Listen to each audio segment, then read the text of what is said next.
እንኳን ታሰረ አብርሃም ሩታ በደንብ ነው እንደው ማሳሰር ያለብሽ ምንም አይነት ነገር እሱ እዛ እስር ቤት ውስጥ ሆኖ መፍትሄ ካላገኘሽ በስተቀር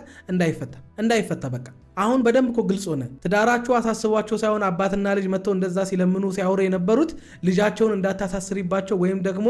የሆነ ነገር ከኤርሜላ ጋር ያሰበው ነገር ከጀርባ እሱን ጉዳይ ያስፈጽሞ እስኪጨርስ ድረስ ወይ ከሀገር መውጣት ወይ የሆነ ነገር ሊሆን ይችላል ያን አርጎ እስኪጨርስ ነበር ወይ ሲያዘናጉሽ የነበረው ወይ የሆነ ነገር እያደረጉሽ የነበረው እንጂ ከልባቸው ለእናንተ ትዳር የሆነ መፍትሄ ለመስጠት አስበው ምናምን እየመሰለኝ አይደለም ምክንያቱም ምንም ያንን የሚያደርግ ነገር አላየውባቸውም እናንተ አይታችሁ ከሆነ ነገር ምክንያቱም ትክክለኛ ለትዳራቸው የሚያስቡ አይነት ሰዎች ቢሆኑ ኖሮ እንደውም እሰየው እንኳን ደግ አደረግሽ አሁን ታስሯል አሁን ተረጋግቷል ስለዚህ አሁን ትዳርሽን ለማዳን ወይም ደግሞ ከአብርሃም ጋር ያለሽን ነገር ለማውራትም እድሉ ክፍት ነው ነበር ማለት የነበረባቸው ግን እነሱ አሁንም ለወንድማችን ታስሯል እንደዚህ ልባችን ታመመ ጣፊያችን ታመመ ምናምን ነው እያሉ ያሉት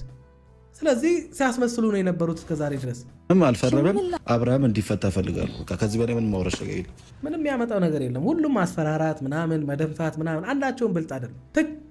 አይረቡ ማለት በዚህ ደረጃ አንድ ሴትን ይሄ ሁሉ ሰው እንዴት ነው ቀይ ጓደኞቹ ራሱ አብርሃም ወንድሞቹ ምናምን እንዴ አንድ ሴት ላይ እንደዚህ መደንፋት አረ ደስ አይልም አረ ጎበስተው